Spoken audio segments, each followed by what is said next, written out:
श्योपुर जिले के पांडोला संकुल के श्रीजी गांवड़ी में स्थित ये स्कूल कल पूरे दिन भर खबरों में बना रहा।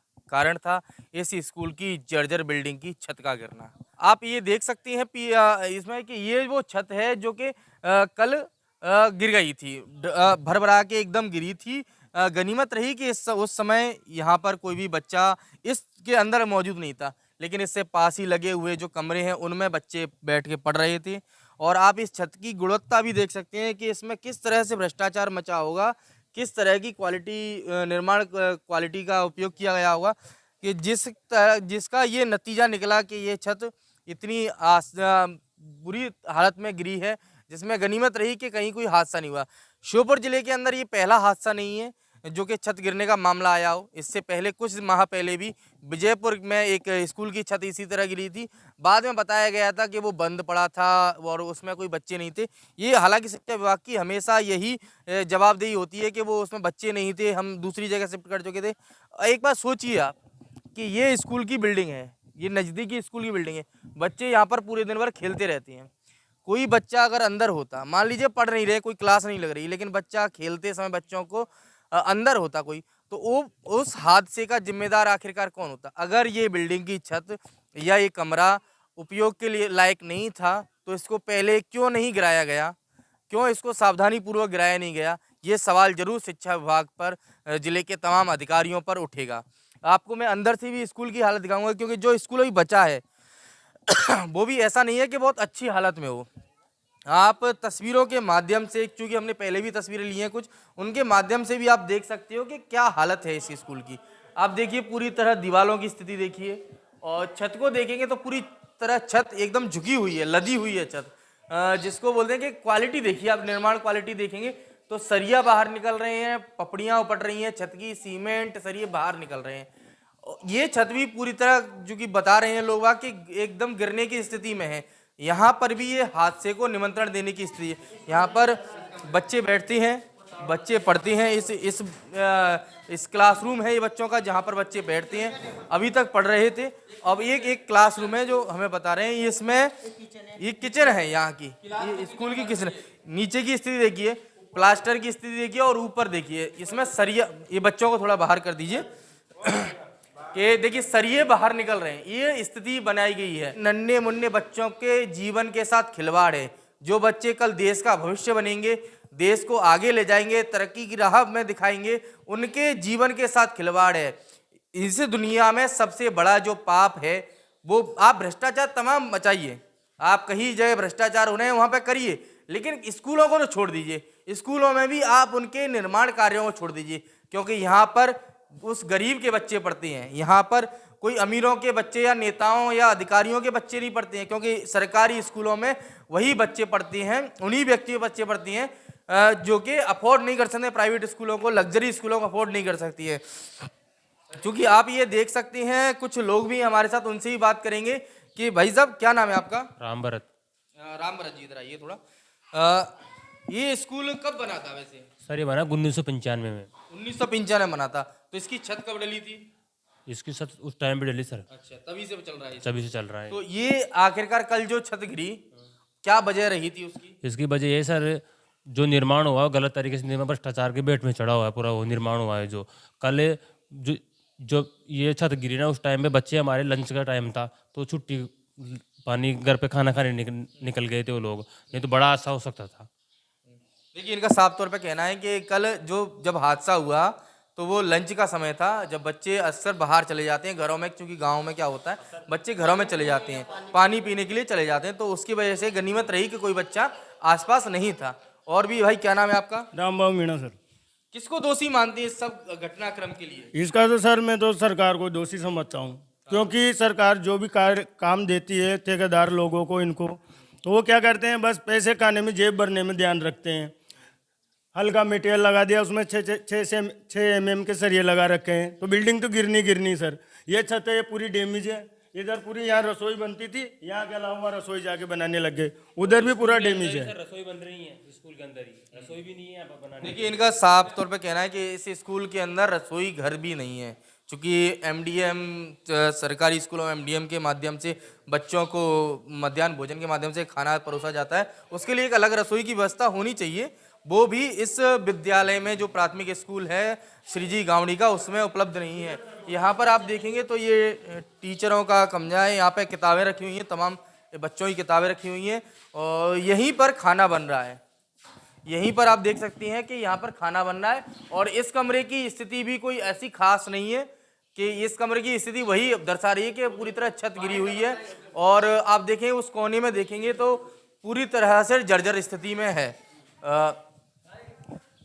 तमाम सवाल हैं कि ये स्थिति में, अगर इस स्थिति में है, यहाँ पर बैठने लायक नहीं है, बच्चों को बैठने लायक नहीं है, तो प्रशासन आखिरकार पहले ही बंद क्यों नहीं कर रहा है?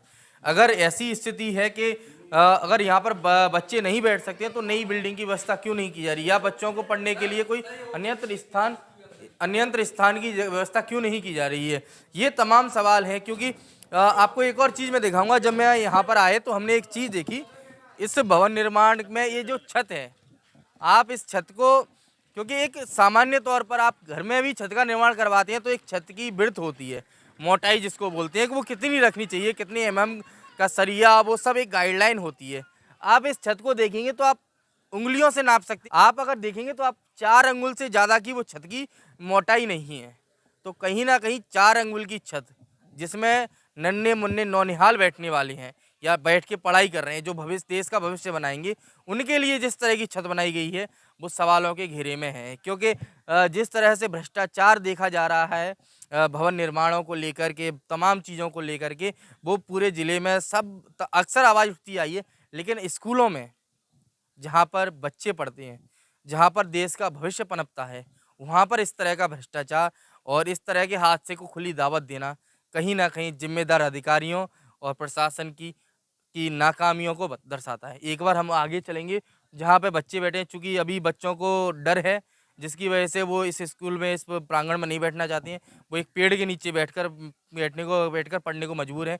उनसे भी बातचीत करेंगे, उनके टीचर से भी बातचीत करेंगे कि आखिरकार उनको वहाँ पर पेड़ के नीचे बैठने पर मजबूर क्यों किया जा रहा है। साफ तौर पे आप देख सकते हो, क्योंकि जिस तरह से श्रीजी गावड़ी के अंदर जो विद्यालय की छत गिरी, उसको लेकर हम इस वक्त मौजूद हैं। कुछ बच्चे भी हमारे साथ में हैं, कुछ यहाँ के स्थानीय लोग भी हैं जिनसे हमने पहले बात कर चुके हैं। आप देखेंगे कुछ बच्चे भी हैं और उनसे बातचीत करने की कोशिश करते हैं हम लोग कि आखिरकार क्या स्थिति रही, किस स्थिति में पहुँच के वो स्कूल की बिल्डिंग गिरी। हमारे साथ कांग्रेस के, युवा कांग्रेस के जिला अध्यक्ष राम भरत जी हैं। राम भरत भाई, क्या स्थिति बनी है ऐसी राम भरत जी, क्या ऐसी स्थिति बन गई कि बिल्डिंगें गिर रही हैं स्कूल की? अभी तक हमने देखा बाकी चीज़ें गिरती आई हैं, क्योंकि यहाँ स्कूलों में देश का भविष्य पनपता है, उसके साथ साफ तौर पर खिलवाड़ हो रहा है। कैसे देखते हैं आप इस मामले को? देश का भविष्य आप देख रहे हो, आपके सामने है। देश का भविष्य कहाँ पड़ रहा है आप देख रहे हो। सामने बिल्डिंग है जो अभी कल ही उसकी छत गिरी थी और ये पीछे भूसा पड़ा है।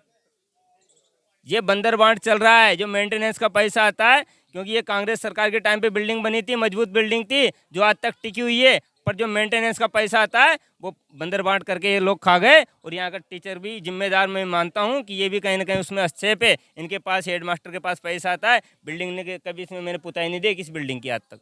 हर महीने पैसा, हर साल में 2 बार बजट आता है इसका। ये छत गिर गई, इसका जिम्मेदार भी तो मैं मानता हूँ, भगवान का शुक्रिया करता हूँ, किसी बच्चों के साथ में, किसी स्टाफ के साथ में कोई अनहोनी नहीं हुई। पर यहाँ पे पानी तक का पानी पीने के लिए बच्चों के लिए नहीं है। यहाँ पे पीने तक का पानी बच्चों के लिए उपलब्ध नहीं है। गांव से, घर से पानी, अब ये छोटे छोटे बच्चे पानी कहाँ से लाएंगे? ये दिन भर ऐसे देखिए, साफ तौर पे कहना है कि भ्रष्टाचार हुआ है, चरम पर है। और इसका पैसा, इसका जिम्मेदार सिर्फ और सिर्फ जो भाजपा सरकार में जो नेता बैठे हैं वो हैं, और प्रशासन इसका जिम्मेदार है। साल में 20 गाँव में रोड नहीं बना। स्वास्थ्य में भी देख लो आप, स्वास्थ्य में भी ये हालत है। शिक्षा विभाग में आप कहीं भी चले जाओ, पूरा भ्रष्टाचार है, चरम सीमा पर है। देखिए, साफ तौर पे कहना है कि भ्रष्टाचार की भेंट चढ़ा है ये। कहीं ना कहीं जो भी यहाँ पर कर्मचारी हैं, जो टीचर हैं, हेडमास्टर हैं, उनकी भी जवाबदेही बनती है कि बिल्डिंग का मेंटेनेंस को देखना, रख रखाव करना कि बिल्डिंग किस स्थिति में है।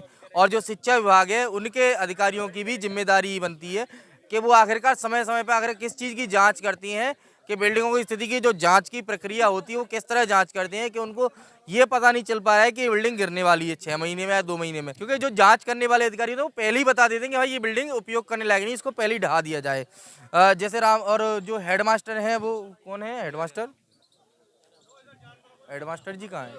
चलो हेडमास्टर जी अभी है नहीं, हम जो टीचर हैं यहाँ पर इनसे पूछते हैं। सर ये जो कल हादसा हुआ था, जो हादसा हुआ कितने बजे हुआ और क्या स्थिति रही उसकी? 2:30 के करीबन हुआ है सर। हम लोग अंदर थे, दोनों टीचर बच्चे भी थे कुछ, तो एकदम छत गिरी। तो हम लोग बाहर आए, देखा कि छत पूरी नीचे गिरी पड़ी थी। ये सर। तो उस समय बच्चे नहीं थे कोई मौजूद वहाँ? नहीं, बाहर कोई बच्चा नहीं था सर। बच्चे कहाँ पे थे उस समय? अंदर, स्कूल के अंदर। और वैसे बच्चे वहाँ घूमते रहते हैं उधर भी? नहीं सर। उस रूम का रूम को 3-4 साल पहले लॉक लगा दिया, छतग्रस्त था। हाँ, बंद कर दिया था। बच्चे उधर नहीं जाते हैं? नहीं जाते, ना खाना बनता था उसमें। मुझे बताइए वो रूम बनाया किस लिए गया था? खाना बना, रसोई घर था सर। तो रसोई घर था, आप जैसे बता रहे हो कि वो 3-4 साल से उपयोग में नहीं आ रहा है, लेकिन जब छत गिरी तो अक्सर क्या होता है जब डेमोलेशन होता है, कोई चीज़ गिरती है तो आसपास के एरिया पे भी प्रभाव पड़ता है। अगर मानते हम कि वो रूम वहाँ ना हो के इधर कहीं होता तो मानते कि उसका प्रभाव थोड़ा कम हो सकता है, लेकिन चूंकि वो बगल से ही रूम है, स्कूल है, तो उस पर भी प्रभाव पड़ा होगा। इतना तो महसूस नहीं, अब बिल्डिंग गिरेगी, छत गिरेगी तो जमीन पर क्योंकि पास वाली जो बिल्डिंग है वो भी जर्जर है, उस पर भी तो प्रभाव पड़ा होगा। नहीं, ऐसा कुछ जो महसूस अंदर की जो बिल्डिंग, अच्छा आप ये बताइए, वो बताइए। अच्छा ठीक है, ठीक है, ठीक है, मान लिया। एक बात ये बताइए कि जो स्कूल की जो बिल्डिंग थी, बिल्डिंग के अंदर की, आप बाहर क्यों बैठे हैं आखिरकार आज? वो बिल्डिंग डैमेज है, कहीं गिर जाए। बिल्कुल साफ तौर पे टीचर का भी कहना है कि बिल्डिंग डैमेज है। जब ये टीचर देख पा रहे हैं, बच्चों के पेरेंट्स लगातार कंप्लेंट करते आ रहे हैं कि ये बिल्डिंग डैमेज है, लेकिन यहाँ के ना तो हेडमास्टर को बिल्डिंग डैमेज दिखाई दे रही है, ना जिला शिक्षा अधिकारी को दिखाई दे रही है, ना ही उन तमाम अधिकारियों को जिनकी जवाबदेही है स्कूलों की बिल्डिंगों की मरम्मत की जांच करना, वो उनको दिखाई नहीं दे रहा है। यहाँ पर किसी हर व्यक्ति को दिखाई दे रहा है कि अंदर का जो स्कूल की जो बिल्डिंग अभी जो बची हुई है वो भी डैमेज है, वो भी जर्जर अवस्था में पहुँच गई है, वो भी गिरने वाली अवस्था में है। सबको दिखाई, कुछ बच्चे भी हैं, उनसे भी हम बात करेंगे। क्या नाम है बेटा आपका? मन्नू। मन्नू। मन्नू आप कौन सी क्लास में पढ़ते हो आप? 5। 5वीं क्लास में। आज बाहर क्यों बैठे बेटा? डर लगता है, कल भी बिल्डिंग गिर चुकी है इसलिए। कल बिल्डिंग गिर गई थी तो आप कहाँ थे उस समय? हम घर गए थे लंच करने। अच्छा लंच करने आप घर गए थे, तो यहाँ पे लंच नहीं बनता है क्या यहाँ पे? नहीं तो ये खाना नहीं बनता आपका, वो जो मध्याह्न भोजन वाला? बनता है लेकिन हमारे लिए नहीं। अच्छा आपको नहीं मिलता है। तो एक ये बताइए, पानी वगैरह मिलता है यहाँ पे पीने का? नहीं, वहाँ जाते एक नलची पे। और वॉशरूम वगैरह टॉयलेट वगैरह के लिए यहाँ पे बाहर। सब बाहर जाते हैं सबके लिए। क्या नाम है बेटा आपका? सुहाना। कौन सी क्लास में पढ़ती हो? 5 में। ये कल जो बिल्डिंग गिरी थी आप कहाँ थे उस समय? लंच करने गए थे। अच्छा लंच करने गए थे। तो अभी आप बाहर बैठे हो, क्यों बैठे हो? घर वालों ने मना किया बैठने का अंदर? हाँ, क्या बोला है घर वालों ने? घर वाले ने बोला कि अंदर मत बैठना, वो गिर जाएगी। और अच्छा देखो ये बच्चों का साफ तौर पे कहना है, क्योंकि उनको डर है, उनके परिजनों को डर है कि बिल्डिंग जिस स्थिति में कल गिरी, जिस अवस्था में अभी बनी हुई है, वो कहीं ना कहीं गिरने का खतरा है। बच्चे छोटे छोटे बच्चों को पता है कि किस स्थिति में है। और एक बड़ी बात कही बच्ची ने कि इस स्कूल के अंदर ना तो टॉयलेट है, ना ही इस स्कूल के अंदर पीने के पानी की व्यवस्था है। सोचिए ये नन्हे मुन्ने बच्चे यहाँ पर पढ़ रहे हैं और ये टॉयलेट और पानी की जिम्मेदारी यहाँ के जो अध्यापक हैं, जो भी टीचर हैं, हेडमास्टर हैं और जो भी जिले के अधिकारी हैं उनकी होती है। जिन बच्चों को टॉयलेट तक नहीं मिल पा रहा है, किस स्थिति में हम देश को विकसित भारत बनाने की ओर अग्रसर हो रहे हैं, हम तीसरे पायदान पर इकोनॉमी को ले जा रहे हैं, लेकिन हकीकत ये है देश के स्कूलों में जहाँ से देश का भविष्य निकलना है, वहाँ हकीकत ये है कि बच्चों के पास में बेसिक एमिनिटीज़ नहीं है, बेसिक सुविधाएं कि टॉयलेट करने के लिए उनको शायद घर जाना पड़ता हो या कहीं खुले में जाना पड़ता हो। स्वच्छ भारत का गुणगान हो रहा है लगातार देश दुनिया में, लेकिन स्वच्छ भारत की हकीकत आप देखेंगे श्रीजी गाँवड़ी में स्कूल के अंदर, जहाँ पर शौचालय की व्यवस्था तक नहीं है, पीने का पानी नहीं है बच्चों के पास में। यहीं पे हम लोग ख़त्म करेंगे कि जिस तरह से चीज़ें बदल रही हैं, देश बढ़ रहा है, तरक्की कर रहा है, अच्छी बात है, लेकिन जो स्थिति है गाँव की, मेरा प्रशासन से भी अनुरोध है कि देखें स्थिति, धरातल पे आके देखें। अधिकारी अपने ऑफिसों के एसीओं को छोड़ करके धरातल पे उतरे, तब जाके उनको पता चलेगी कि स्थिति किस स्थिति में बच्चे पढ़ रहे हैं। जिला शिक्षा अधिकारी को ध्यान देना चाहिए, उन तमाम बाबुओं को, कर्मचारियों को जो एसी ऑफिस में बैठ के पैसे उठा रहे हैं, जो तमाम भ्रष्टाचार के जिन पर आरोप लग रहे हैं लगातार, उनको भी सोचना चाहिए, उनको भी आदेश देना चाहिए कलेक्टर महोदय को, बाकी तमाम अधिकारियों को, कि जाएं गांव-गांव जाके स्कूलों की स्थिति देखें। क्या किसी झालावाड़ जैसे हादसे का इंतजार करने के लिए वो अपने एसी वाले दफ्तरों में बैठे हैं, या फिर स्थिति बिगड़ने से पहले आज जो कल जो घटना घटी श्रीजी गाँवड़ी में, कुछ दिन पहले बीजापुर में घटी, उससे पहले ही स्थिति को संभाल लें। तब तक के लिए